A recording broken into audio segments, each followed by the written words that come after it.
ਸਤਿ ਸ੍ਰੀ ਅਕਾਲ ਜੀ। ਮੈਂ ਤੁਹਾਡਾ ਦੋਸਤ Taranjeet Singh, chemical engineer, Spain ਤੋਂ ਤੁਹਾਡੇ ਨਾਲ ਕੁਝ ਗੱਲਾਂ ਕਿਸਾਨੀ ਦੇ ਹੱਕ ਵਿੱਚ ਕਹਿਣ ਲੱਗਾ।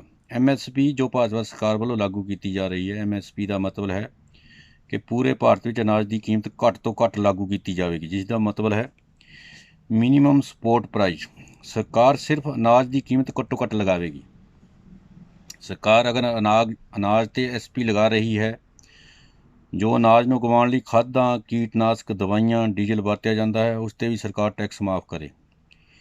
1 ਕੁਆਂਟਲ ਅਨਾਜ ਪੈਦਾ ਕਰਨ ਲਈ ਉਸ 'ਤੇ ਖਾਦਾਂ ਦਾ ਪ੍ਰਯੋਗ, ਕੀਟਨਾਸ਼ਕਾਂ ਦਾ ਪ੍ਰਯੋਗ, ਡੀਜ਼ਲ ਦੀ ਖਪਤ, ਲੇਬਰ ਦਾ ਖਰਚਾ ਇੰਨਾ ਆ ਜਾਂਦਾ ਹੈ ਕਿ ਕਿਸਾਨ ਉਸ ਨੂੰ ਮੰਡੀ ਵਿੱਚ ਵੇਚਣ ਦੇ ਕਾਬਲ ਨਹੀਂ ਰਹਿੰਦਾ। 10 ਸਾਲਾਂ ਵਿੱਚ ਸਰਕਾਰੀ ਕਰਮਚਾਰੀਆਂ ਦੀ ਤਨਖਾਹਾਂ ਵਿੱਚ ਚੋਖਾ ਵਾਧਾ ਹੋਇਆ। ਅਨਾਜ ਦੇ ਮੁਕਾਬਲੇ ਫਿਰ ਆੜ੍ਹਤੀਆਂ ਦੀ ਲੁੱਟ ਸ਼ੁਰੂ ਹੋ ਜਾਂਦੀ ਹੈ। ਆੜ੍ਹਤੀਆਂ ਦਾ ਵਿਆਜ ਲਾਂਘਦੇ ਲਾਂਘਦੇ ਕਿਸਾਨ ਖੁਦਕੁਸ਼ੀਆਂ ਕਰ ਜਾਂਦੇ। ਅਗਰ ਕਿਸਾਨਾਂ ਦੀ ਫਸਲ ਦੀ ਕੀਮਤ ਸਹੀ ਹੋਵੇ ਤਾਂ ਕਿਸਾਨ ਦਾ ਪੁੱਤ ਕਦੇ ਵੀ ਸਰਕਾਰੀ ਨੌਕਰੀ ਵੱਲ ਨਾ ਭੱਜੇ ਅਤੇ ਨਾ ਹੀ ਬਾਹਰਲੇ ਮੁਲਕਾਂ ਵੱਲ ਕੂਚ ਕਰੇ। ਪੂਰੇ ਦੇਸ਼ ਵਿੱਚ 70% ਲੋਕ ਖੇਤੀ ਨਾਲ ਜੁੜੇ ਹੋਏ ਹਨ। ਸਾਡੀਆਂ ਸਰਕਾਰਾਂ ਦੀ ਨੀਤੀ ਇੱਕੋ ਹੀ ਹੁੰਦੀ ਹੈ ਕਿ ਕਿਸਾਨ ਨੂੰ ਦਬਾ ਕੇ ਰੱਖਿਆ ਜਾਵੇ ਅਤੇ ਮਨ ਮਰਜ਼ੀ ਨਾਲ ਉਹਨਾਂ ਦਾ ਵੋਟ ਬੈਂਕ ਕਬਜ਼ੇ ਵਿੱਚ ਰੱਖਿਆ ਜਾਵੇ।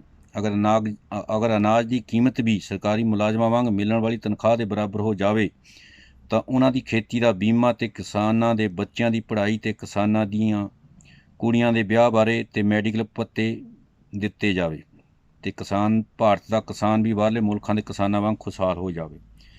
ਪਰ ਇਹ ਸਰਕਾਰ ਕਦੇ ਵੀ ਨਹੀਂ ਕਰੇਗੀ। ਸਰਕਾਰਾਂ ਨੂੰ ਪਤਾ ਹੈ ਕਿ ਜੇ ਕਿਸਾਨਾਂ ਨੂੰ ਖੁਸ਼ਹਾਲ ਬਣਾ ਦਿੱਤਾ ਜਾਵੇਗਾ ਅਤੇ ਉਹਨਾਂ ਦਾ ਵੋਟ ਬੈਂਕ ਖਤਮ ਹੋ ਜਾਵੇਗਾ। ਦੂਜਾ, ਸਰਕਾਰਾਂ ਨੂੰ ਪਤਾ ਹੈ ਕਿ ਜੇ ਕਿਸਾਨ ਖੁਸ਼ਹਾਲ ਹੋ ਜਾਵੇਗਾ ਅਤੇ ਵੋਟਾਂ ਦੀ ਰਾਜਨੀਤੀ ਖਤਮ ਹੋ ਜਾਵੇਗੀ।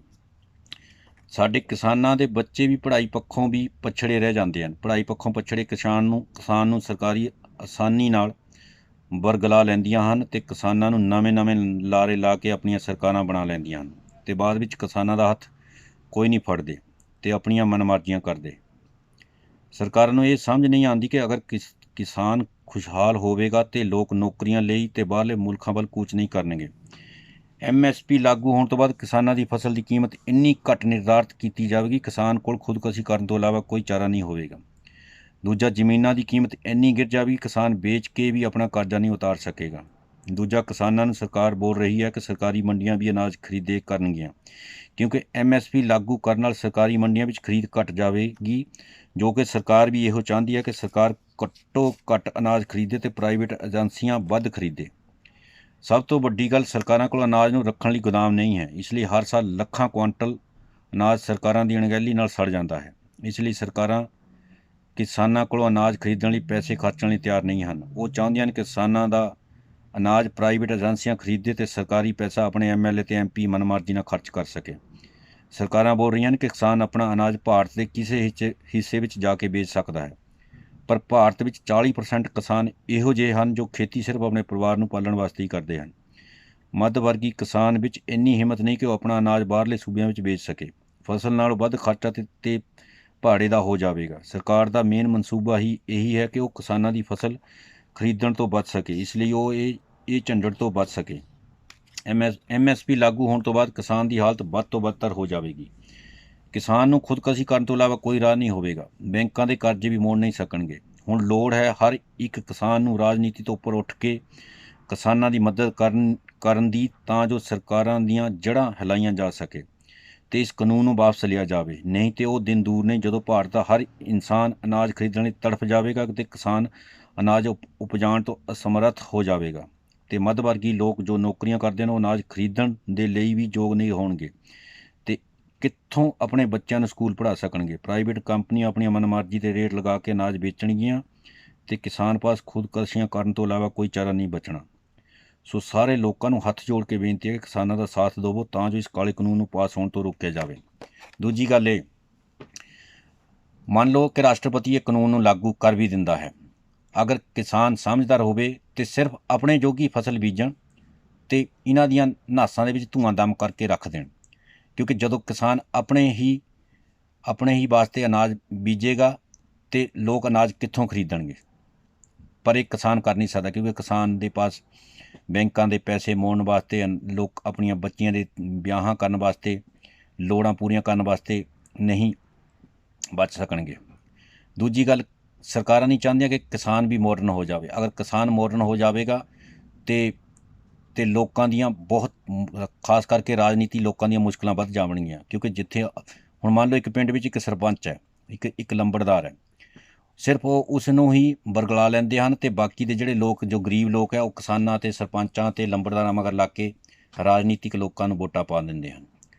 ਪਰ ਸੋਚਣ ਵਾਲੀ ਗੱਲ ਤਾਂ ਇਹ ਹੈ ਕਿ ਅੱਜ ਤੱਕ ਸਰਕਾਰਾਂ ਨੇ, ਐਮਐਲਏ ਐਮਪੀਆਂ ਨੇ ਸਰਪੰਚਾਂ ਨੂੰ, ਲੰਬੜਦਾਰਾਂ ਨੂੰ ਦਿੱਤਾ ਵੀ ਕੀ ਹੈ? ਮੈਨੂੰ ਇੱਕ ਵੀ ਦੱਸ ਦਿਓ ਸਰਪੰਚ, ਇੱਕ ਵੀ ਲੰਬੜਦਾਰ ਦੱਸ ਦਿਓ ਕਿ ਭਾਈ ਉਸ ਦੇ ਪੁੱਤ ਧੀ ਐਮਐਲਏ ਨੇ, ਐਮਪੀਆਂ ਨੇ ਨੌਕਰੀਆਂ 'ਤੇ ਲਵਾਏ ਹੋਣ। ਸਿਰਫ ਉਹ 5 ਸਾਲ ਦੀ ਰਾਜਨੀਤੀ ਕਰਕੇ ਇੱਕ ਵਾਰੀ ਸਰਪੰਚਾਂ, ਲੰਬੜਦਾਰਾਂ ਨੂੰ ਬਰਗਲਾ ਲੈਂਦੇ ਹਨ ਅਤੇ ਆਪਣੀਆਂ ਵੋਟਾਂ ਲੈ ਕੇ ਫਿਰ ਕੋਈ ਪੁੱਛਦਾ ਨਹੀਂ ਹੈ।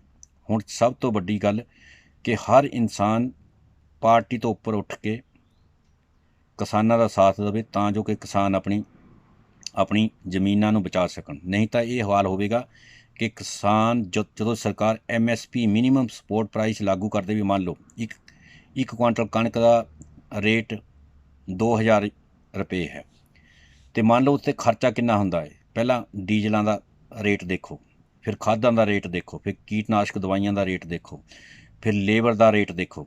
ਇਸ ਨਾਲ ਕਿਸਾਨ ਦਾ ਹਾਲਤ, ਫਿਰ ਟਰੈਕਟਰਾਂ ਦੀ ਮੇਨਟੇਨੈਂਸ ਦੇਖੋ, ਟਰੈਕਟਰਾਂ ਦੇ ਖਰਚੇ ਦੇਖੋ, ਕਿੰਨੇ ਖਰਚੇ ਹਨ। ਇਹਨਾਂ ਖਰਚਿਆਂ ਨਾਲ ਕਿਸਾਨ ਕਿਉਂ ਖੁਦਕੁਸ਼ੀਆਂ ਕਰ ਰਹੇ ਹਨ? ਇਸ ਦਾ ਰੀਜ਼ਨ ਹੀ ਇਹੀ ਹੈ ਕਿਉਂਕਿ ਕਿਸਾਨ ਆਪਣੇ ਕਰਜ਼ੇ ਨਹੀਂ ਮੋੜ ਰਿਹਾ ਅਤੇ ਬੈਂਕਾਂ ਵਾਲੇ ਆਪਣੀ ਮਨਮਰਜ਼ੀ ਦਾ ਇੰਟਰਸਟ ਲਗਾ ਕੇ ਬੈਂਕਾਂ ਨੂੰ ਖੁਸ਼ਹਾਲ ਬਣਾਉਣ ਲਈ ਕਿਸਾਨਾਂ ਨੂੰ ਦਬਾ ਰਹੇ ਹਨ। ਮੇਰੀ ਤਾਂ ਸਾਰੇ ਦੋਸਤਾਂ ਨੂੰ, ਮਿੱਤਰਾਂ ਨੂੰ ਇਹੀ ਬੇਨਤੀ ਹੈ ਕਿ ਹਰ ਘਰ ਦਾ ਇੱਕ ਬੱਚਾ, ਇੱਕ ਨੌਜਵਾਨ, ਔਰਤਾਂ, ਬੀਬੀਆਂ ਸਭ ਇਸ ਸੰਘਰਸ਼ ਵਿੱਚ ਸ਼ਾਮਲ ਹੋ ਜਾਵੋ। ਕੋਈ ਗੱਲ ਨਹੀਂ ਜੇ ਰਾਸ਼ਟਰਪਤੀ ਨੇ ਕਾਨੂੰਨ ਪਾਸ ਕਰ ਦਿੱਤਾ ਤਾਂ ਜਦੋਂ ਲੋਕਾਂ ਅੱਗੇ ਕਾਨੂੰਨ ਦੀ ਕੋਈ ਕੀਮਤ ਨਹੀਂ। ਅਗਰ ਲੋਕ ਇਕਮੁੱਠ ਹੋ ਜਾਣ ਤਾਂ ਕਾਨੂੰਨ ਦੂਸਰੇ ਦਿਨ ਬਦਲਿਆ ਜਾ ਸਕਦਾ, ਦੂਸਰੇ ਦਿਨ ਫੇਲ ਕੀਤਾ ਜਾ ਸਕਦਾ ਹੈ। ਪਰ ਸਭ ਤੋਂ ਬੜੀ ਲੋੜ ਇਹ ਹੈ ਕਿ ਹਰ ਇਨਸਾਨ ਨੂੰ ਰਾਜਨੀਤੀ ਤੋਂ ਉੱਪਰ ਉੱਠ ਕੇ ਕਿਸਾਨਾਂ ਦਾ ਸਾਥ ਦੇਣਾ ਚਾਹੀਦਾ। ਪੰਜਾਬ ਦਾ ਕਿਸਾਨ ਤਕਰੀਬਨ 70% ਅਨਾਜ ਪੈਦਾ ਕਰਕੇ ਪੂਰੇ ਭਾਰਤ ਦਾ ਪੇਟ ਪਾਲਦਾ ਹੈ। ਖਾਸ ਕਰਕੇ ਹਰਿਆਣਾ, ਪੰਜਾਬ, ਇਹ ਦੋ ਇਹੋ ਜਿਹੀਆਂ ਸਟੇਟਾਂ ਹਨ ਜੋ ਕਿ ਪੂਰੇ ਭਾਰਤ ਦਾ ਪੇਟ ਪਾਲਦੀਆਂ ਹਨ। ਅਤੇ ਅੱਜ ਕਿਸਾਨਾਂ ਦਾ ਹਾਲ ਦੇਖ ਲਓ, ਸੜਕਾਂ 'ਤੇ ਹਨ, ਕੋਈ ਨਹੀਂ ਪੁੱਛਦਾ। ਸਭ ਤੋਂ ਵੱਡੀ ਗੱਲ ਇਹ ਹੈ ਵੀ ਇਕਜੁੱਟ ਹੋ ਕੇ ਦਿੱਲੀ ਵੱਲ ਕੂਚ ਕਰ ਦੇਵੋ। ਕੋਈ ਵੀ ਪਾਰਟੀ ਆਪਣਾ ਹੁਣ ਵੋਟ ਬੈਂਕ ਨਾ ਸੋਚਣ।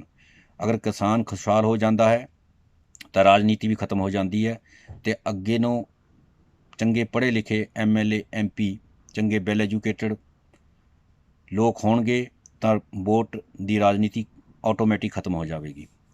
ਪਰ ਇਸ ਨੂੰ ਸੋਚਦਾ ਕੌਣ ਹੈ?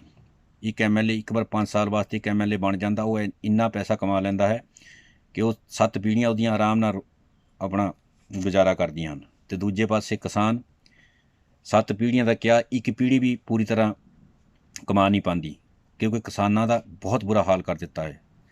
ਤਾਂ ਮੈਂ ਸਾਰੇ ਦੋਸਤਾਂ ਨੂੰ ਇਹੀ ਬੇਨਤੀ ਕਰਦਾ ਹੈ ਕਿ ਕਿਸਾਨਾਂ ਦਾ ਸਾਥ ਦਿਓ, ਇਕਜੁੱਟ ਹੋ ਕੇ ਤੁਸੀਂ ਸਾਰੇ ਮਿਲ ਕੇ ਕਿਸਾਨਾਂ ਦੇ ਨਾਲ ਖੜੋ ਤਾਂ ਕਿ ਕਿਸਾਨ ਆਪਣੀਆਂ ਮੁਸ਼ਕਲਾਂ ਨੂੰ ਹੱਲ ਕਰ ਸਕਣ। ਅਗਰ ਮੰਨ ਲਓ ਸਾਰੇ ਸਿਰਫ ਪੰਜਾਬ ਦੇ ਲੋਕ ਹੀ ਇਕੱਠੇ ਹੋ ਜਾਣ ਤਾਂ ਪੂਰੀ ਦਿੱਲੀ ਦਾ ਰਸਤਾ ਬਦਲ ਦੇ ਸਕਦੇ ਹਨ ਕਿਉਂਕਿ ਸਭ ਤੋਂ ਜ਼ਿਆਦਾ ਖੁਸ਼ਹਾਲ ਹੀ ਪੰਜਾਬ ਦੇ ਕਿਸਾਨ ਅਤੇ ਹਰਿਆਣੇ ਦੇ ਕਿਸਾਨ ਹਨ, ਜੋ ਕਿ ਹੁਣ ਸਰਕਾਰ ਇਹ ਨਹੀਂ ਚਾਹੁੰਦੀ ਵੀ ਕਿਸਾਨਾਂ ਦਾ ਜੋ ਵੀ ਚੰਗੇ ਹੱਲ ਹੈ, ਚੰਗੇ ਮਾਡਰਨ ਸੁਸਾਇਟੀ ਦੇ ਹਿਸਾਬ ਨਾਲ ਜੀ ਸਕਣ ਕਿਉਂਕਿ ਕਿਸਾਨਾਂ ਨੂੰ ਉਹ ਖਤਮ ਕਰਨਾ ਚਾਹੁੰਦੇ ਹਨ। ਇਸ ਦੇ ਨਾਲ ਕਿਆ ਹੋਵੇਗਾ ਕਿ ਪ੍ਰਾਈਵੇਟ ਏਜੰਸੀਆਂ ਆਪਣੀ ਮਨਮਰਜ਼ੀ ਨਾਲ ਪ੍ਰਾਈਸ ਲਾਉਣਗੀਆਂ ਅਤੇ ਖਰੀਦਣਗੀਆਂ ਅਤੇ ਜਦੋਂ ਕੁਛ ਦੇਰ ਬਾਅਦ ਫਿਰ ਉਹੀ ਆਪਣੇ ਉਹਨਾਂ ਦੇ, ਕਿਉਂਕਿ ਪ੍ਰਾਈਵੇਟ ਏਜੰਸੀਆਂ ਕੋਲ ਤਾਂ ਬਹੁਤ ਵੱਡੇ ਗੋਦਾਮ ਹਨ ਅਤੇ ਉਹ ਇਹਨਾਂ ਕਣਕਾਂ ਨੂੰ, ਅਨਾਜਾਂ ਨੂੰ ਗੋਡਾਊਨਾਂ ਵਿੱਚ ਸੰਭਾਲ ਕੇ ਰੱਖ ਲੈਣਗੇ ਅਤੇ ਬਾਅਦ 'ਚੋਂ 2-4 ਮਹੀਨਿਆਂ ਬਾਅਦ ਉਹੀ ਪ੍ਰਾਈਸ ਜੋ ਕਿਸਾਨ ਤੋਂ ਖਰੀਦੀ ਉਹ ਦੁਬਾਰਾ ਉਸ ਕਿਸਾਨ ਆਪਣੇ ਅਨਾਜ ਨੂੰ ਖਰੀਦ ਨਹੀਂ ਸਕਦਾ ਕਿਉਂਕਿ ਉਸਦੀ ਪ੍ਰਾਈਸ 40 ਗੁਣਾ ਵੱਧ ਜਾਂਦੀ ਹੈ ਕਿਉਂਕਿ ਉਹਨਾਂ ਨੇ ਆਪਣੇ ਹਿਸਾਬ ਨਾਲ ਪੂਰਾ ਪ੍ਰਾਈਸ ਲਗਾਉਣੀ ਹੁੰਦੀ ਹੈ। ਅਤੇ ਮੈਂ ਤਾਂ ਸਾਰੇ ਦੋਸਤਾਂ ਨੂੰ ਇਹੀ ਬੇਨਤੀ ਕਰਦਾ ਕਿ ਕਿਸਾਨਾਂ ਦੇ ਹੱਕ ਵਿੱਚ ਖੜ ਜਾਵੋ, ਨਹੀਂ ਤਾਂ ਉਹ ਦਿਨ ਦੂਰ ਨਹੀਂ ਕਿ ਕਿਸਾਨਾਂ ਦੀਆਂ ਜ਼ਮੀਨਾਂ ਮਿੱਟੀ ਦੇ ਭਾਅ ਵਿੱਚ ਰੁਲ ਜਾਣਗੀਆਂ ਕਿਉਂਕਿ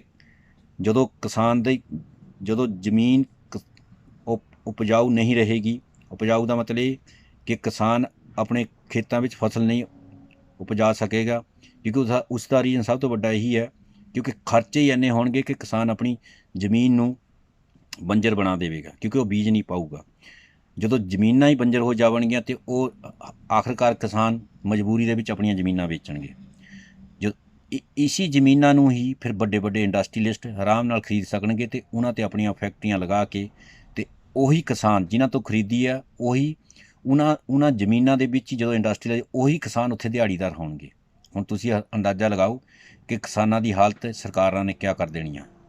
ਸੋ ਕਿਰਪਾ ਕਰਕੇ ਸਾਰੇ ਦੋਸਤਾਂ ਨੂੰ, ਮਿੱਤਰਾਂ ਨੂੰ ਹੱਥ ਜੋੜ ਕੇ ਬੇਨਤੀ ਹੈ ਕਿ ਅੱਜ ਮੌਕਾ ਹੈ ਕਿਸਾਨਾਂ ਨਾਲ ਖੜ੍ਹਨ ਦਾ। ਅਗਰ ਅੱਜ ਕਿਸਾਨ ਜਿੰਦਾ ਰਹੂਗਾ ਤਾਂ ਹੀ ਅੱਗੇ ਜਾ ਕੇ ਦੇਸ਼ ਦੀ ਤਰੱਕੀ ਹੋਏਗੀ। ਹੁਣ ਤੁਸੀਂ ਬਾਹਰਲੇ ਮੁਲਕਾਂ ਚਲਾ ਲਓ, ਯੂਰਪ ਚਲਾ ਲਓ, ਅਮਰੀਕਾ ਚਲਾ ਲਓ, ਕੈਨੇਡਾ ਚਲਾ ਲਓ, ਉੱਥੇ ਦੀਆਂ ਫਸਲਾਂ ਦਾ ਆਟੋਮੈਟਿਕ ਸਰਕਾਰਾਂ ਬੀਮਾ ਕਰ ਦਿੰਦੀਆਂ ਹਨ ਅਤੇ ਆਟੋਮੈਟਿਕ ਸਰਕਾਰ ਫਸਲਾਂ ਖਰੀਦਦੀਆਂ ਹਨ ਅਤੇ ਉਹਨਾਂ ਨੂੰ ਜੋ ਵੀ ਉਸ ਟਾਈਮ ਦਾ ਰੇਟ ਹੁੰਦਾ ਅਤੇ ਉਹਨਾਂ ਨੂੰ ਫਸਲ ਦਾ ਰੇਟ ਦਿੱਤਾ ਜਾਂਦਾ ਹੈ।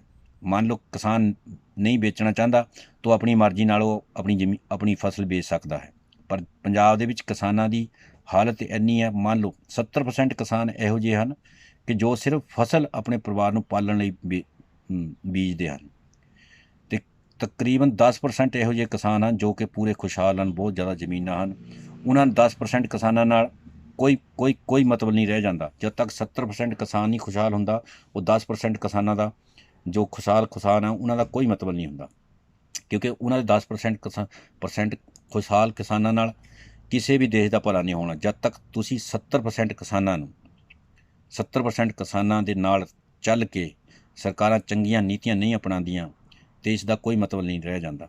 ਹੁਣ ਤੁਸੀਂ ਆਪ ਹੀ ਅੰਦਾਜ਼ਾ ਲਗਾਓ, ਇੱਕ ਕਿਸਾਨ ਦੇ ਪਾਸ 4 ਏਕੜ ਜ਼ਮੀਨ ਹੈ, ਉਹ 4 ਏਕੜ ਦੇ ਵਿੱਚ ਕੀ ਮੰਡੀਆਂ 'ਚ ਵੇਚੂਗਾ, ਕੀ ਉਹ ਆਪਣੇ ਪਰਿਵਾਰ ਨੂੰ ਪਾਲੇਗਾ। ਹੁਣ ਦੂਜੀ ਗੱਲ ਇਹ, ਸਰਕਾਰ ਕਹਿੰਦੀ ਕਿ ਜਦੋਂ MSP ਦੇ ਹਿਸਾਬ ਨਾਲ ਮੰਡੀਆਂ ਚਾਲੂ ਹੀ ਰਹਿਣਗੀਆਂ। ਮੰਡੀਆਂ ਤਾਂ ਮੰਨ ਲਓ ਸਰਕਾਰ ਨੇ 1 ਕੁਆਂਟਲ ਦਾ ਰੇਟ 1000 ਰੁਪਇਆ ਲਗਾ ਦਿੱਤਾ, ਜਦੋਂ ਕਿ ਬਾਹਰ ਉਸ ਦਾ ਰੇਟ 1200-1500 ਹੋਵੇਗਾ ਅਤੇ ਉਹਨਾਂ ਨੂੰ ਪ੍ਰਾਈਵੇਟ ਏਜੰਸੀਆਂ ਆਰਾਮ ਨਾਲ ਖਰੀਦਣੀਆਂ। ਸਰਕਾਰ ਵੀ ਇਹੀ ਚਾਹੁੰਦੀ ਕਿ ਉਹਨਾਂ ਦੇ ਸਿਰ 'ਤੇ ਬਹੁਤ ਵੱਡਾ ਬੋਝ ਹੁੰਦਾ ਕਿਸਾਨਾਂ ਦੀ ਕਣਕ ਖਰੀਦਣ ਦਾ, ਫਿਰ ਉਹਨਾਂ ਨੂੰ ਸਟੋਰ ਕਰਨ ਦਾ। ਇਹੋ ਜਿਹਾ ਇਹਨਾਂ FCI ਆ, ਬਹੁਤ ਵੱਡੀਆਂ ਏਜੰਸੀਆਂ ਜੋ ਪ੍ਰਾਈਵੇਟ, ਸੈਮੀ ਪ੍ਰਾਈਵੇਟ ਅਤੇ ਸੈਮੀ ਸਰਕਾਰੀ ਹਨ, ਪਰ ਉਹਨਾਂ 'ਚ ਇੰਨੀ ਪਾਵਰ ਨਹੀਂ ਉਹ ਸਾਰੀ ਅਨਾਜ ਨੂੰ ਖਰੀਦ ਸਕਣ। ਅਤੇ ਉਹਨਾਂ ਨੂੰ FCI food corporation of India ਅਨਾਜ ਨੂੰ ਖਰੀਦਦੀਆਂ ਹਨ ਅਤੇ ਜਦੋਂ ਖਰੀਦ ਕੇ ਹਟਦੀਆਂ ਹਨ ਅਤੇ ਉਹਨਾਂ ਨੂੰ ਗਡੋਨਾਂ ਵਿੱਚ ਰੱਖ ਦਿੰਦੇ, ਅਤੇ ਗਡੋਨ ਵੀ ਸਿਰਫ ਉਹ ਅਨਾਜ ਨੂੰ ਵੀ ਬਾਹਰ ਹੀ ਰੱਖਦੇ ਨੇ ਤਰਪਾਲਾਂ ਨਾਲ ਢੱਕ ਕੇ, ਅਤੇ ਕੁਝ ਸਮੇਂ ਬਾਅਦ ਉਹ ਅਨਾਜ ਖਰਾਬ ਹੋ ਜਾਂਦਾ ਹੈ।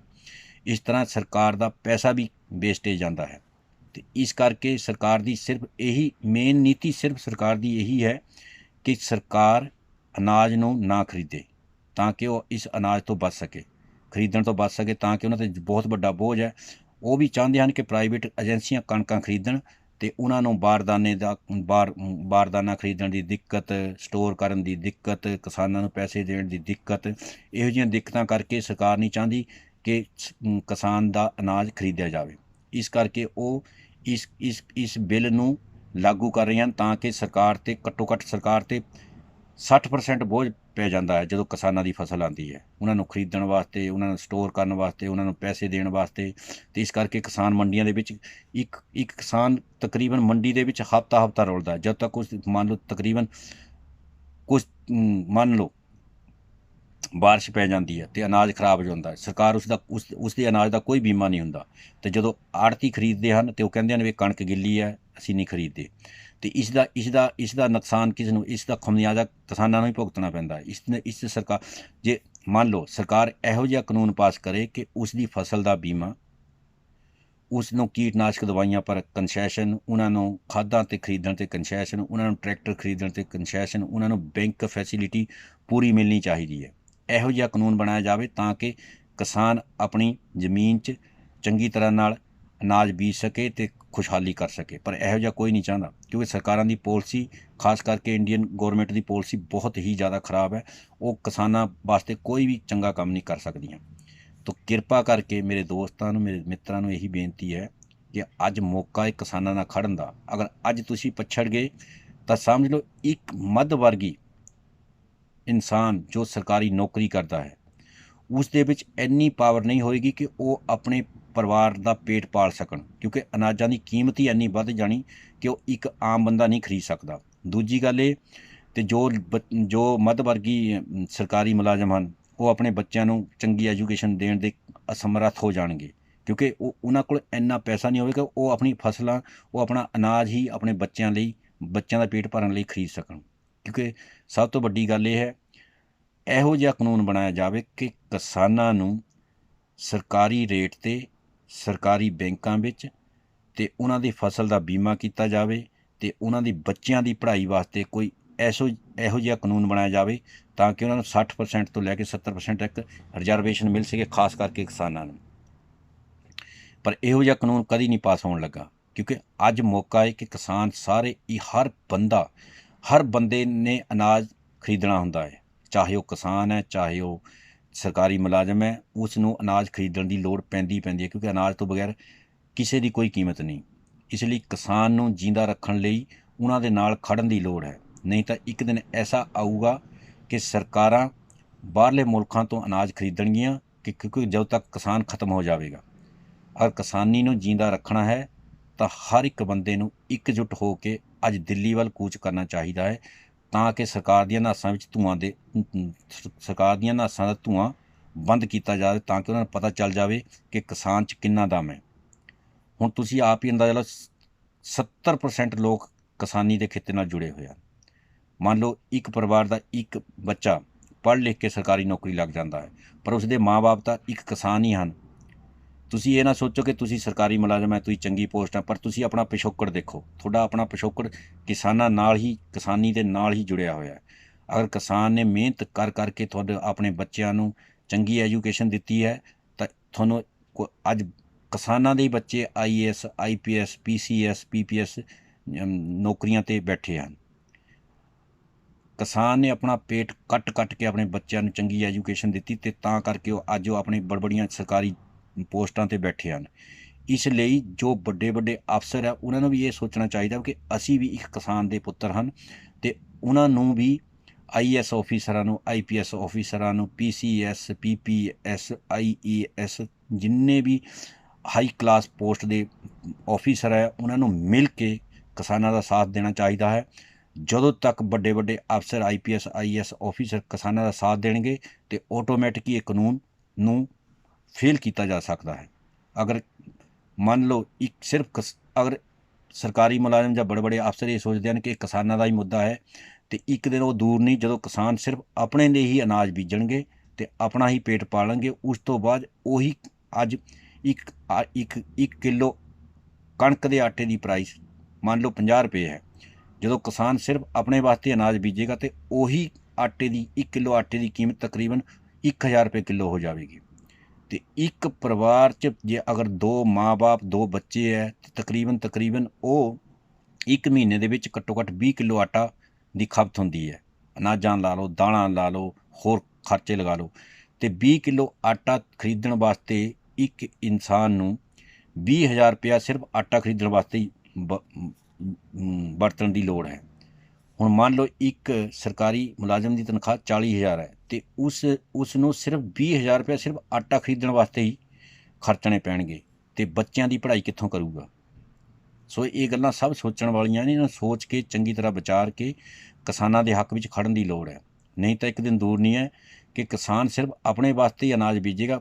ਜਦੋਂ ਇਹ MSP ਆਟੋਮੈਟਿਕ ਲਾਗੂ ਹੋ ਜਾਵੇਗੀ ਤਾਂ ਕੁਝ ਕਿਸਾਨ ਇਹੋ ਜਿਹੇ ਹਨ ਜਿਨ੍ਹਾਂ ਦੇ ਸਿਰਾਂ 'ਤੇ ਬੈਂਕਾਂ ਦੇ ਕਰਜ਼ੇ ਬਹੁਤ ਵੱਡੇ ਹਨ, ਬਹੁਤ ਲਿਮਟਾਂ ਦੇ ਪੈਸੇ ਚੱਕੇ ਹਨ, ਅਤੇ ਉਹ ਆਟੋਮੈਟਿਕ ਕਿਸਾਨ ਖੁਦਕੁਸ਼ੀਆਂ ਕਰ ਜਾਣਗੇ। ਤੋ ਜੋ ਮੱਧ ਵਰਗੀ ਕਿਸਾਨ ਹੈ ਉਹਨਾਂ 'ਚ ਇੰਨੀ ਹਿੰਮਤ ਨਹੀਂ ਕਿ ਉਹ ਸਿਰਫ ਆਪਣੇ ਲਈ ਹੀ ਅਨਾਜ ਬੀਜੇ ਤੇ ਆਪਣੇ ਪਰਿਵਾਰ ਦਾ ਪੇਟ ਪਾਲ ਸਕੇ। ਇਹ ਵੀ ਬਹੁਤ ਮੁਸ਼ਕਿਲ ਕੰਮ ਹੈ। ਸੋ ਕਿਰਪਾ ਕਰਕੇ ਹਰ ਇੱਕ ਇਨਸਾਨ ਨੂੰ ਰਾਜਨੀਤੀ ਤੋਂ, ਆਪਣੀ ਆਫਿਸਰ ਪਦ ਤੋਂ ਉੱਪਰ ਉੱਠ ਕੇ ਕਿਸਾਨਾਂ ਦਾ ਸਾਥ ਦੇਣਾ ਚਾਹੀਦਾ, ਤਾਂ ਜੋ ਕਿਸਾਨ ਆਪਣਾ ਅਤੇ ਆਪਣੇ ਦੇਸ਼ ਦੇ ਵਾਸੀਆਂ ਦਾ, ਆਪਣੇ ਲੋਕਾਂ ਦਾ ਪੇਟ ਆਰਾਮ ਨਾਲ ਪਾਲ ਸਕੇ, ਅਤੇ ਆਪਣੇ ਬੱਚਿਆਂ ਦੀ ਪੜ੍ਹਾਈ ਅਤੇ ਆਪਣੇ ਪਰਿਵਾਰ ਦੀ ਸੇਵਾ, ਆਪਣੇ ਬਜ਼ੁਰਗਾਂ ਦੀ ਸੇਵਾ ਬੜੇ ਪਿਆਰ ਨਾਲ ਕਰ ਸਕਣ। ਇਹ ਤਦੋਂ ਹੀ ਸੰਭਵ ਹੋ ਸਕਦਾ ਹੈ ਜਦੋਂ ਹਰ ਇੱਕ ਇਨਸਾਨ ਜੋ ਵੀ ਕਿਸੇ ਵੀ ਵਰਗ ਨਾਲ ਜੁੜਿਆ, ਚਾਹੇ ਉਹ ਰਾਜਨੀਤੀ ਵਰਗ ਨਾਲ ਜੁੜਿਆ ਹੈ, ਚਾਹੇ ਉਹ ਕਿਸਾਨੀ ਵਰਗ ਨਾਲ ਜੁੜਿਆ ਹੈ, ਚਾਹੇ ਉਹ ਇੱਕ ਲੇਬਰ ਵਰਗ ਨਾਲ ਜੁੜਿਆ ਹੈ, ਉਹਨਾਂ ਨੂੰ ਅੱਜ ਕਿਸਾਨਾਂ ਦਾ ਸਾਥ ਦੇਣ ਦੀ ਲੋੜ ਹੈ। ਜੇ ਅਗਰ ਤੁਸੀਂ ਮੰਨ ਲਓ ਅੱਜ ਤੁਸੀਂ ਕਿਸਾਨਾਂ ਦਾ ਸਾਥ ਦਿਓਗੇ ਤਾਂ ਆਉਣ ਵਾਲੀਆਂ ਪੀੜ੍ਹੀਆਂ ਵੀ ਸਾਰਾ ਕੁਝ ਇੱਕ ਸਿਸਟਮ ਬਣ ਜਾਊਗਾ ਕਿ ਕਿਸਾਨੀ ਵੀ ਇੱਕ ਬਹੁਤ ਵੱਡਾ ਇੱਕ ਉਪਜਾਊ ਸਿਸਟਮ ਹੈ, ਜਿਸ ਨਾਲ ਕਿ ਲੋਕਾਂ ਦਾ ਪੇਟ ਆਰਾਮ ਨਾਲ ਪਾਲਿਆ ਜਾ ਸਕਦਾ ਹੈ। ਦੂਜੀ ਗੱਲ ਇਹ, ਅਗਰ ਕਿਸਾਨ ਹੀ ਮਰ ਗਿਆ ਤਾਂ ਤੁਸੀਂ ਹਿਸਾਬ ਲਾ ਲਓ, ਅੱਜ ਸਰਕਾਰ ਅਨਾਜ ਖਰੀਦਣ ਤੋਂ ਅਸਮਰੱਥ ਹੋ ਕੇ ਇਸ ਕਾਨੂੰਨ ਨੂੰ ਲਾਗੂ ਕਰ ਰਹੀ ਹੈ, ਕਿਉਂਕਿ ਤਾਂ ਜੋ ਕਿ ਉਹ ਕਿਸਾਨਾਂ ਦਾ ਅਨਾਜ ਖਰੀਦਣ ਤੋਂ ਬਚ ਸਕੇ ਅਤੇ ਪ੍ਰਾਈਵੇਟ ਏਜੰਸੀਆਂ ਅਨਾਜ ਖਰੀਦ ਸਕੇ। ਪਰ ਪ੍ਰਾਈਵੇਟ ਏਜੰਸੀਆਂ ਅਨਾਜ ਕਿੱਥੋਂ ਖਰੀਦਣਗੀਆਂ ਜਦੋਂ ਕਿਸਾਨ ਅਨਾਜ ਪੈਦਾ ਕਰਨ ਦੇ ਕਾਬਲ ਹੀ ਨਹੀਂ ਰਹੂਗਾ, ਅਤੇ ਫਿਰ ਆਟੋਮੈਟਿਕ ਸਾਨੂੰ ਬਾਹਰਲੇ ਮੁਲਕਾਂ ਤੋਂ ਅਨਾਜ ਖਰੀਦਣਾ ਪੈਣਾ, ਅਤੇ ਜਦੋਂ ਬਾਹਰਲੇ ਮੁਲਕਾਂ ਤੋਂ ਅਸੀਂ ਅਨਾਜ ਖਰੀਦਾਂਗੇ, ਅੱਜ ਕਿਸਾਨ ਨੂੰ 1 ਕੁਆਂਟਲ ਦਾ 2000 ਦੇਣ ਲਈ ਸਰਕਾਰ ਨੂੰ ਤਕਲੀਫ ਹੁੰਦੀ ਹੈ। ਫਿਰ ਜਦੋਂ ਬਾਹਰਲੇ ਮੁਲਕਾਂ ਤੋਂ ਅਨਾਜ ਖਰੀਦੂਗਾ ਅਤੇ ਉਹੀ 2000 ਦਾ ਕੁਆਂਟਲ ਕਣਕ ਦਾ ਰੇਟ ਬਾਹਰਲੇ ਮੁਲਕਾਂ ਵਿੱਚ ਉਹ ਘੱਟੋ ਘੱਟ 10-15 ਹਜ਼ਾਰ ਰੁਪਏ ਪਰ ਕੁਆਂਟਲ ਹੋ ਜਾਵੇਗਾ। ਫਿਰ ਇਸ ਦੇ ਨਾਲ ਸਿਰਫ ਕਿਸਾਨ ਦਾ ਹੀ ਨੁਕਸਾਨ ਨਹੀਂ ਹੈ, ਪੂਰੇ ਦੇਸ਼ ਦਾ ਵੀ ਨੁਕਸਾਨ ਬਹੁਤ ਵੱਡਾ ਹੋਵੇਗਾ। ਸੋ ਮੈਂ ਸਾਰੇ ਦੋਸਤਾਂ ਨੂੰ ਬੇਨਤੀ ਕਰਦਾ ਵੀ ਸਰਕਾਰ ਦੀਆਂ ਨਾਸਾਂ ਨੂੰ ਬੰਦ ਕਰ ਦੇਵੋ, ਤਾਂ ਕਿ ਸਰਕਾਰਾਂ ਨੂੰ ਪਤਾ ਚੱਲ ਸਕੇ ਕਿ ਕਿਸਾਨ ਦੀ ਪਾਵਰ ਕਿੰਨੀ ਹੈ। ਹੁਣ ਤੁਸੀਂ ਲਾ ਲਓ, ਜਦੋਂ ਵੀ ਕੋਈ MLA ਬਣਦਾ, ਤੁਸੀਂ ਆਪ ਹੀ ਅੰਦਾਜ਼ਾ ਲਗਾਓ, ਅਗਰ 1 ਲੱਖ ਵੋਟ ਇੱਕ MLA ਨੂੰ ਜਿੱਤਣ ਵਾਸਤੇ ਚਾਹੀਦੀ ਹੈ ਤਾਂ ਘੱਟੋ ਘੱਟ ਉਸ ਦੇ ਵਿੱਚ 70,000 ਲੋਕ ਕਿਸਾਨਾਂ ਨਾਲ ਜੁੜੇ ਹੁੰਦੇ ਹਨ। ਜਿਹੜੇ ਬਾਕੀ ਦੇ 30% ਲੋਕ ਹੈ, ਮੰਨ ਲਓ ਸਰਕਾਰੀ ਨੌਕਰੀਆਂ 'ਤੇ, ਪਰ ਉਹਨਾਂ ਦਾ ਪਿਛੋਕੜ ਵੀ ਕਿਸਾਨੀ ਹੁੰਦਾ ਹੈ। ਮੰਨ ਲਓ ਇੱਕ MLA ਨੂੰ ਜਿੱਤਣ ਲਈ ਕਿਸਾਨਾਂ 'ਤੇ ਹੀ ਨਿਰਭਰ ਕਰਨਾ ਪੈਂਦਾ ਹੈ। ਇਸੀ ਕਰਕੇ ਉਹਨਾਂ ਦਾ ਮੇਨ ਮੁੱਦਾ ਇਹੀ ਰਹਿੰਦਾ ਵੀ ਕਿਸਾਨਾਂ ਨੂੰ ਦਬਾ ਕੇ ਰੱਖਿਆ ਜਾਵੇ, ਜਦੋਂ ਵੋਟਾਂ ਦੇ ਟਾਈਮ ਹੈ ਉਹਨਾਂ ਨੂੰ ਦਾਰੂ ਪਿਲਾ ਕੇ, ਉਹਨਾਂ ਨੂੰ ਥੋੜ੍ਹੇ ਜਿਹੇ ਲਾਲਚ ਦੇ ਕੇ ਵੀ ਤੇਰੇ ਮੁੰਡੇ ਨੂੰ ਨੌਕਰੀ 'ਤੇ ਲਵਾਵਾਂਗੇ ਹੈ, ਅਤੇ ਤੇਰੇ ਵਾਸਤੇ ਬਹੁਤ ਹੋਰ ਬਹੁਤ ਮੌਕੇ ਹੈ, ਤੇਰੇ ਵਾਸਤੇ ਉਹ ਕਰਾਂਗੇ। ਬਸ ਇਹੋ ਜਿਹੇ ਲਾਲਚ ਦੇ ਕੇ ਉਸ ਵਕਤ ਕਿਸਾਨ ਉਹਨਾਂ ਦੇ ਲਾਲਚ ਵਿੱਚ ਆ ਕੇ ਵੋਟ ਉਹਨਾਂ ਨੂੰ ਪਾ ਦਿੰਦਾ ਹੈ। ਫਿਰ ਬਾਅਦ 'ਚ ਨਤੀਜਾ ਕੀ ਨਿਕਲਦਾ, ਇੱਕ MLA ਨੂੰ ਤੁਸੀਂ ਕੋਈ ਆਪਣੇ ਵਿਆਹ ਦੇ ਫੰਕਸ਼ਨ 'ਤੇ ਜਾਂ ਘਰ ਦੇ ਫੰਕਸ਼ਨ 'ਤੇ ਬੁਲਾਉਣ ਲਈ ਤੁਹਾਨੂੰ ਅੱਡੀ ਚੋਟੀ ਦਾ ਜ਼ੋਰ ਲਗਾਉਣਾ ਪੈਂਦਾ ਹੈ, ਫਿਰ ਵੀ MLA ਨਹੀਂ ਆਉਂਦਾ, ਕਿਉਂਕਿ MLA ਦੀ ਔਕਾਤ ਇਸ ਤਰ੍ਹਾਂ ਦੀ ਹੋ ਜਾਂਦੀ ਹੈ, ਉਹ ਉਹਨਾਂ ਲੋਕਾਂ ਦੇ ਫੰਕਸ਼ਨ ਹੀ ਅਟੈਂਡ ਕਰਦਾ ਜਿਹੜੇ ਉਹਨਾਂ ਦੇ ਲੈਵਲ ਦੇ ਹੁੰਦੇ ਹਨ। ਗਰੀਬ ਦੇ ਘਰ ਕੋਈ MLA ਅੱਜ ਤੱਕ ਨਹੀਂ ਆਇਆ, ਨਾ ਉਹਦੀ ਵਿਆਹ ਦੀ ਸ਼ਾਦੀ, ਨਾ ਉਹਦੇ ਬੱਚਿਆਂ ਦੀ ਸ਼ਾਦੀ 'ਤੇ, ਨਾ ਉਹਨਾਂ ਦੇ ਬਜ਼ੁਰਗਾਂ ਦੀ ਸਵਰਗ ਸਿਧਾਰਨ ਤੋਂ ਉਹਨਾਂ ਦੇ ਘਰ ਆਉਣ ਦਾ ਕੋਈ ਵੀ ਨੇਤਾ ਨਹੀਂ ਚਾਹੁੰਦਾ। ਇਸ ਕਰਕੇ ਤੁਸੀਂ ਇਹ ਗੱਲਾਂ ਨੂੰ ਬਹੁਤ ਧਿਆਨ ਨਾਲ ਸੋਚੋ ਕਿ ਇਸ ਦਾ ਕਿਆ ਨਤੀਜਾ ਨਿਕਲੇਗਾ। ਮੰਨ ਲਓ ਕਾਨੂੰਨ ਪਾਸ ਕਰਤਾ, ਤੁਹਾਨੂੰ ਡਰਨ ਦੀ ਲੋੜ ਨਹੀਂ ਹੈ। ਕਾਨੂੰਨ ਲੋਕਾਂ ਨੇ ਬਣਾਇਆ, ਕਾਨੂੰਨ ਕੋਈ 20 ਮੁਲਕਾਂ ਦੇ ਦੇਸ਼ਾਂ ਨੇ ਮਿਲ ਕੇ ਨਹੀਂ ਬਣਾਇਆ ਕਾਨੂੰਨ ਕਿ ਇਸ ਨੂੰ ਦੁਬਾਰਾ ਲਾਗੂ ਕੀਤਾ ਜਾਵੇ, ਦੁਬਾਰਾ ਫੇਲ ਕੀਤਾ ਜਾ ਸਕਦਾ, ਕਿਉਂਕਿ ਇਹ ਸਾਡੇ ਲੋਕਾਂ ਵੱਲੋਂ ਚੁਣੇ ਹੋਏ ਨੁਮਾਇੰਦਿਆਂ, ਚੁਣੇ ਹੋਏ MPਆਂ ਨੇ ਹੀ ਇਹ ਕਾਨੂੰਨ ਬਣਾਇਆ, ਜਿਨ੍ਹਾਂ ਲੋਕਾਂ ਨੂੰ ਸਿਰਫ ਕਿਸਾਨਾਂ ਬਾਰੇ ਪਤਾ ਹੀ ਨਹੀਂ ਹੈ। ਔਰ ਤੁਸੀਂ ਮੈਨੂੰ ਇੱਕ ਵੀ MP MLA ਦੱਸ ਦਿਓ ਜਿਸ ਨੇ ਇਸ ਕਾਨੂੰਨ ਬਣਾਉਣ ਦੇ ਲਈ ਜਾਂ ਕਾਨੂੰਨ ਦੇ ਵਿੱਚ ਸ਼ਾਮਲ ਹੋਣ ਲਈ ਉਸ ਦਾ ਪਿਛੋਕੜ ਦੇਖੋ, ਕਿਉਂਕਿ ਕੋਈ ਵੀ ਬੱਚਾ ਜਿਸ ਦਾ ਵੀ ਮਾਂ-ਬਾਪ ਕਿਸਾਨੀ ਦੇ ਹੱਕ ਨਾਲ ਜੁੜਿਆ, ਉਹ ਇਸ ਕਾਨੂੰਨ ਤੋਂ ਉਲਟ ਚੱਲੂਗਾ, ਉਹ ਇਸ ਕਾਨੂੰਨ ਦੇ ਵਿਰੁੱਧ ਹੋਊਗਾ। ਮੈਕਸੀਮਮ MP ਜਿਨ੍ਹਾਂ ਨੂੰ ਕਿਸਾਨੀ ਦੇ ਬਾਰੇ ਪਤਾ ਹੀ ਨਹੀਂ ਹੈ ਵੀ ਕਿਸਾਨ ਕਿਆ ਚੀਜ਼ ਹੈ, ਕਿਸਾਨਾਂ ਦੀਆਂ ਮੁਸ਼ਕਲਾਂ ਕਿਆ ਹੈ, ਕਿਸਾਨ ਕਿੱਦਾਂ ਕੰਮ ਕਰਦੇ, ਕਿਸਾਨਾਂ ਦੇ ਖੇਤਾਂ ਵਿੱਚ ਜਾ ਕੇ ਕਿੱਦਾਂ ਕੰਮ ਕੀਤਾ ਜਾਂਦਾ ਹੈ, ਉਹਨਾਂ ਨੂੰ ਇਹਨਾਂ ਚੀਜ਼ਾਂ ਬਾਰੇ ਕੋਈ ਨੌਲੇਜ ਨਹੀਂ। ਇਸ ਕਰਕੇ ਉਹਨਾਂ ਨੂੰ ਇਹ ਕਾਨੂੰਨ ਬਣਾਉਣ ਲੱਗਿਆਂ ਕੋਈ ਮੁਸ਼ਕਲ ਨਹੀਂ ਹੋ ਰਹੀ। ਇਸ ਕਰਕੇ ਸਾਰੇ ਦੋਸਤਾਂ ਵੀਰਾਂ ਨੂੰ, ਬੜੇ ਆਫੀਸਰ ਨੂੰ, ਮੱਧ ਵਰਗੀ ਲੋਕਾਂ ਨੂੰ, ਮੱਧ ਵਰਗੀ ਕਿਸਾਨਾਂ ਨੂੰ, ਮੱਧ ਵਰਗੀ ਸਰਕਾਰੀ ਨੌਕਰੀ ਕਰਦਿਆਂ ਨੂੰ, ਮੱਧ ਵਰਗੀ ਪ੍ਰਾਈਵੇਟ ਨੌਕਰੀ ਕਰਦੇ ਲੋਕਾਂ ਨੂੰ ਮੈਂ ਹੱਥ ਜੋੜ ਕੇ ਬੇਨਤੀ ਕਰਦਾ ਹਾਂ ਕਿ ਸਰਕਾਰ ਦੇ ਇਸ ਕਾਨੂੰਨ ਨੂੰ ਲਾਗੂ ਹੋਣ ਤੋਂ ਰੋਕੋ ਅਤੇ ਆਪਣੀਆਂ ਵਹੀਰਾਂ ਘੱਤ ਕੇ ਦਿੱਲੀ ਵੱਲੋਂ ਕੂਚ ਕਰੋ। ਕੋਈ ਵੀ ਰਾਜਨੀਤੀ, ਕੋਈ ਵੀ ਪਾਰਟੀ ਹੁਣ ਆਪਣੀਆਂ ਵੋਟਾਂ ਦਾ ਲਾਹਾ ਲੈਣ ਵਾਸਤੇ ਇਹਨਾਂ ਵਿੱਚ ਸ਼ਾਮਲ ਨਾ ਹੋਣ, ਔਰ ਕੋਈ ਹੁੰਦਾ ਏ ਤਾਂ ਉਸ ਦਾ ਬਾਈਕਾਟ ਕੀਤਾ ਜਾਵੇ। ਨਿਰੋਲ ਕਿਸਾਨ ਲੋਕ ਅਗਰ ਬੜੇ ਨੇਤਾਵਾਂ ਦਾ ਬਾਈਕਾਟ ਕਰ ਦਿੰਦੇ ਆ ਤਾਂ ਉਹਨਾਂ ਨੂੰ ਵੀ ਪਤਾ ਚੱਲ ਜਾਣਾ ਕਿ ਅਗਲੇ ਆਉਣ ਵਾਲੇ 5 ਸਾਲਾਂ ਦੇ ਵਿੱਚ ਲੋਕਾਂ ਨੇ ਸਾਨੂੰ ਵੋਟ ਨਹੀਂ ਪਾਉਣੀ, ਅਤੇ ਆਟੋਮੈਟਿਕ ਉਹ ਤੁਹਾਡੇ ਨਾਲ ਜੁੜ ਜਾਣਗੇ।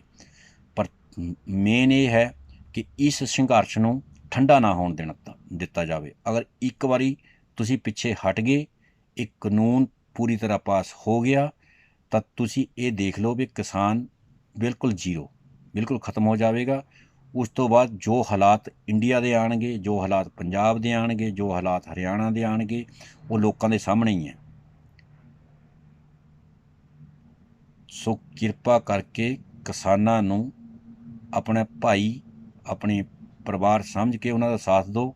ਮੈਂ ਜ਼ਿਆਦਾ ਨਾ ਬੋਲਦਾ ਹੋਇਆ ਬਸ ਇਹੀ ਤੁਹਾਡੇ ਅੱਗੇ ਬੇਨਤੀ ਕਰਦਾ ਵੀ ਕਿਸਾਨਾਂ ਦੇ ਨਾਲ ਖੜੋ। ਅੱਜ ਕਿਸਾਨ ਜਿੰਦਾ ਹੈ ਤਾਂ ਤੁਸੀਂ ਜਿੰਦਾ ਹੈ। ਅਗਰ ਕਿਸਾਨ ਮਰ ਗਿਆ ਤਾਂ ਤੁਹਾਨੂੰ ਅਨਾਜ ਖਰੀਦਣ ਲਈ ਵੀ 20-20 ਕਿਲੋਮੀਟਰ ਦਾ ਰਸਤਾ ਤੈਅ ਕਰਨਾ ਪੜੇਗਾ। ਅਤੇ ਪ੍ਰਾਈਵੇਟ ਏਜੰਸੀਆਂ, ਜਦੋਂ ਤੁਸੀਂ ਅਨਾਜ ਖਰੀਦੋਗੇ, ਜਦੋਂ ਤੁਸੀਂ ਆਪਣੇ ਪਰਿਵਾਰ ਲਈ ਅਨਾਜ ਖਰੀਦੋਗੇ, ਤੁਹਾਡੇ 'ਚ ਇੰਨੀ ਹਿੰਮਤ ਨਹੀਂ ਹੋਵੇਗੀ ਤੁਸੀਂ 1 ਕਿਲੋ ਅਨਾਜ ਬੜੇ ਪਿਆਰ ਨਾਲ ਖਰੀਦ ਸਕੋ। ਉਸ ਦੇ ਲਈ ਉਹਨਾਂ ਦੀ ਪ੍ਰਾਈਸ ਫਿਕਸ ਹੋਵੇਗੀ। ਤੁਸੀਂ ਖਰੀਦਣਾ ਖਰੀਦੋ, ਨਹੀਂ ਖਰੀਦਣਾ ਨਾ ਖਰੀਦੋ, ਉਹਨਾਂ ਨੂੰ ਕੋਈ ਲੈਣ ਦੇਣ ਨਹੀਂ। ਸੋ ਪ੍ਰਾਈਵੇਟ ਏਜੰਸੀਆਂ ਤੋਂ ਬਚੋ ਅਤੇ ਲੋਕਾਂ ਨਾਲ ਖੜੋ, ਕਿਸਾਨਾਂ ਨਾਲ ਖੜ ਕੇ ਉਹਨਾਂ ਦੀਆਂ ਮੁਸ਼ਕਲਾਂ ਨੂੰ ਹੱਲ ਕਰੋ ਅਤੇ ਇਸ ਸੰਘਰਸ਼ ਨੂੰ ਠੰਡਾ ਨਾ ਪੈਣ ਦਿਓ। ਅਗਰ ਇੱਕ ਵਾਰ ਠੰਡਾ ਪੈ ਗਿਆ ਤਾਂ ਇਹ ਸਮਝ ਲੈਣਾ ਵੀ ਕਿਸਾਨ ਖਤਮ। ਅੱਜ ਕਿਸਾਨ ਮੰਨ ਲਓ 10% ਕਿਸਾਨ ਖੁਦਕੁਸ਼ੀਆਂ ਕਰਦੇ ਹਨ, ਤਾਂ ਫਿਰ ਉਸ ਤੋਂ ਬਾਅਦ ਘੱਟੋ ਘੱਟ 90% ਕਿਸਾਨ ਜਾਂ ਤਾਂ ਖੇਤੀ ਛੱਡ ਦੇਣਗੇ, ਜਾਂ ਖੁਦਕੁਸ਼ੀਆਂ ਕਰਕੇ ਮਰ ਜਾਣਗੇ, ਜਾਂ ਕੋਈ ਹੋਰ ਹੱਲ ਨਹੀਂ ਨਿਕਲੇਗਾ। ਸੋ ਮੈਂ ਸਾਰੇ ਦੋਸਤਾਂ ਨੂੰ ਹੱਥ ਜੋੜ ਕੇ ਬੇਨਤੀ ਹੈ ਕਿ ਕਿਸਾਨਾਂ ਦਾ ਪੂਰਾ ਸਾਥ ਦਿਓ, ਅਤੇ ਜਦ ਤੱਕ ਇਹ ਕਾਨੂੰਨ ਨੂੰ ਖਤਮ ਨਹੀਂ ਕੀਤਾ ਜਾਂਦਾ ਉਦੋਂ ਤੱਕ ਇੱਕ ਵਾਰ ਤੁਸੀਂ ਦਿੱਲੀ ਪਹੁੰਚ ਜਾਓ ਅਤੇ ਸਰਕਾਰ ਦੀਆਂ ਨਾਸਾਂ 'ਚ ਧੂਆਂ 'ਚ ਦਮ ਦੇ ਦਿਓ, ਅਤੇ ਫਿਰ ਪਤਾ ਚੱਲਣਾ ਸਰਕਾਰਾਂ ਲੋਕ ਪਾਵਰ ਕਿਆ ਹੁੰਦੀ ਹੈ ਅਤੇ ਲੋਕਾਂ ਦਾ ਇਕੱਠ ਕਿਆ ਹੁੰਦਾ ਹੈ। ਸੋ ਕਿਰਪਾ ਕਰਕੇ ਕਿਸਾਨਾਂ ਦਾ ਸਾਥ ਦਿਓ। ਅਗਰ ਅੱਜ ਤੁਸੀਂ ਇਹ ਸੋਚਦੇ ਹੋ ਕਿ ਸਿਰਫ ਕਿਸਾਨਾਂ ਦਾ ਮਸਲਾ ਹੈ, ਅਤੇ ਕੱਲ੍ਹ ਤੁਹਾਡੇ ਪਰ ਵੀ ਕੋਈ ਤਲਵਾਰ ਲਟਕ ਜਾਊਗੀ, ਅਤੇ ਕਿਸਾਨ ਆਪਣੀਆਂ ਮਨਮਰਜ਼ੀਆਂ ਅਤੇ ਸਰਕਾਰਾਂ ਆਪਣੀਆਂ ਮਨਮਰਜ਼ੀਆਂ ਕਰਨੀਆਂ। ਉਹਨਾਂ ਨੂੰ ਪਤਾ ਹੈ 70% ਕਿਸਾਨ ਇਸ ਸੰਘਰਸ਼ ਨੂੰ ਫੇਲ ਕਰਨ ਤੋਂ ਅਸਮਰੱਥ ਹਨ, ਅਤੇ ਆਮ ਲੋਕਾਂ ਦੀਆਂ ਜੋ ਬਹੁਤ ਵੱਡੀਆਂ ਮੁਸ਼ਕਲਾਂ, ਸਰਕਾਰੀ ਲੋਕਾਂ ਦੀਆਂ ਮੁਸ਼ਕਲਾਂ ਹਨ, ਉਹ ਉਹਨਾਂ 'ਚ ਫਿਰ ਜੇ ਤੁਸੀਂ ਅੱਜ ਕਿਸਾਨ ਦਾ ਸਾਥ ਨਹੀਂ ਦਿਓਗੇ, ਜਦੋਂ ਕੱਲ੍ਹ ਤੁਹਾਨੂੰ ਮੁਸ਼ਕਲ ਆਊਗੀ ਅਤੇ ਕਿਸਾਨ ਵੀ ਤੁਹਾਡਾ ਸਾਥ ਨਹੀਂ ਦੇਣਗੇ। ਅਗਰ ਕਿਸਾਨ ਸਾਥ ਨਹੀਂ ਦੇਊਗਾ ਅਤੇ ਤੁਹਾਡੀਆਂ ਮੁਸ਼ਕਲਾਂ ਵੱਧਦੀਆਂ ਜਾਣਗੀਆਂ। ਸਰਕਾਰ ਆਪਣੀਆਂ ਮਨਮਰਜ਼ੀਆਂ ਕਰਨਗੀਆਂ, ਸਰਕਾਰ ਆਪਣੇ ਹਿਸਾਬ ਨਾਲ ਚਲਾਉਣਗੀਆਂ, ਅਤੇ ਉਹਨਾਂ ਦੇ ਵਿੱਚ ਫਿਰ ਉਹੀ ਹਿਟਲਰ ਵਾਲੀ ਰਾਜਨੀਤੀ ਲਾਗੂ ਹੋ ਜਾਵੇਗੀ। ਜਦੋਂ ਵੀ ਕੋਈ ਇਹੋ ਜਿਹੇ ਰਾਜਨੇਤਾ ਕੁਛ ਵੀ ਚਾਹਣਗੇ ਉਹ ਆਰਾਮ ਨਾਲ ਪਾਸ ਕਰਨਗੇ, ਅਤੇ ਲੋਕਾਂ ਨੂੰ ਗੁਲਾਮ ਬਣਾ ਦੇਣਗੇ। ਪੂਰੇ ਇੰਡੀਆ ਨੂੰ ਗੁਲਾਮ ਬਣਾਉਣਾ ਚਾਹੁੰਦੇ ਹਨ ਕੁਛ ਮੁੱਠੀ ਭਰ ਲੋਕ, ਜੋ ਕਿ ਕਿਸਾਨਾਂ ਨੂੰ ਦਬਾਉਣਾ ਚਾਹੁੰਦੇ ਹਨ, ਅਤੇ ਦਬਾ ਵੀ ਰਹੇ ਹਨ, ਅਤੇ ਦਬਾ ਵੀ ਦਿੱਤਾ ਹੈ। ਅਤੇ ਘੱਟੋ ਘੱਟ 90% ਕਿਸਾਨਾਂ ਪਰ ਇਹ ਕਾਨੂੰਨ ਤਾਂ ਲਾਗੂ ਹੋ ਹੀ ਚੁੱਕਾ ਹੈ। ਅਗਰ ਅੱਜ ਇਹ ਕਾਨੂੰਨ ਦੇ ਖਾਤਰ ਤੁਸੀਂ ਕਿਸਾਨਾਂ ਨਾਲ ਨਹੀਂ ਖੜਦੇ ਹਨ ਤਾਂ ਅਗਲੀ ਵਾਰੀ ਤੁਹਾਡੀ ਹੈ, ਅਤੇ ਤੁਸੀਂ ਦੇਖ ਲੈਣਾ ਤੁਹਾਡੇ ਨਾਲ ਕਿਆ ਹੁੰਦਾ। ਨਾ ਜ਼ਿਆਦਾ ਬੋਲਦਾ ਹੋਇਆ ਮੇਰੀਆਂ ਇਹਨਾਂ ਮੰਗਾਂ ਨੂੰ ਕਿਸਾਨਾਂ ਤੱਕ ਪਹੁੰਚਾਉਣਾ, ਅਤੇ ਉਹਨਾਂ ਲੋਕਾਂ ਤੱਕ ਪਹੁੰਚਾਉਣਾ ਜੋ ਆਪਣੇ ਆਪ ਨੂੰ ਸਮਝਦੇ ਹਨ ਕਿ ਇਹ ਸਿਰਫ ਕਿਸਾਨਾਂ ਦੀਆਂ ਮੁਸ਼ਕਲਾਂ ਸਾਡੀਆਂ ਨਹੀਂ ਹਨ। ਵਾਹਿਗੁਰੂ ਜੀ ਕਾ ਖਾਲਸਾ, ਵਾਹਿਗੁਰੂ ਜੀ ਕੀ ਫਤਿਹ।